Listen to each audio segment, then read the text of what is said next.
అబ్రాహాము బైబిలులో విశ్వాసానికి తండ్రిగా ప్రసిద్ధి పొందిన వ్యక్తి. ఆయన కథ ఆదికాండములో ప్రారంభమవుతుంది. అబ్రాహాము మొదట అబ్రామ్ అని పిలువబడ్డాడు.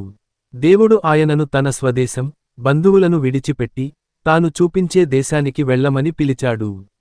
దేవుడు అబ్రామునకు మహాజాతిగా చేయమని, ఆయనను ఆశీర్వదించి, ఆయన ద్వారా ప్రపంచమంతా ఆశీర్వదించబడుతుందని వాగ్దానం చేశాడు. అబ్రాము దేవుని మాటను నమ్మి, విధేయతతో కదిలాడు.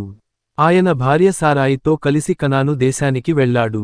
దేవుడు అబ్రాముతో నిబంధన కుదుర్చి, ఆయన సంతానం ఆకాశంలోని నక్షత్రాలంత ఎక్కువగా ఉంటుందని చెప్పాడు. వృద్ధాప్యంలో కూడా వారికి సంతానం లేకపోవడంతో, వారు ఆశ కోల్పోయారు. కాని దేవుడు తన వాగ్దానాన్ని నెరవేర్చాడు. సారా వృద్ధాప్యంలో ఇస్సాకు అనే కుమారుడిని కనింది. దేవుడు అబ్రాహామును పరీక్షించేందుకు ఇస్సాకును బలి అర్పించమని ఆజ్ఞాపించాడు. అబ్రాహాము దేవునికి పూర్తిగా విధేయుడిగా ఉండి, ఇస్సాకును బలి ఇవ్వడానికి సిద్ధపడ్డాడు. ఆ సమయాన దేవుడు ఆయనను ఆపి, బదులుగా ఒక గొర్రెపిల్లను బలిగా ఇచ్చాడు. దేవుడు అబ్రాహామును గొప్ప ఆశీర్వాదముతో ఆశీర్వదించి, ఆయనను అనేక జాతుల తండ్రిగా చేశాడు. ఆయన విశ్వాసం అన్ని తరాలకు ఆదర్శముగా నిలిచింది.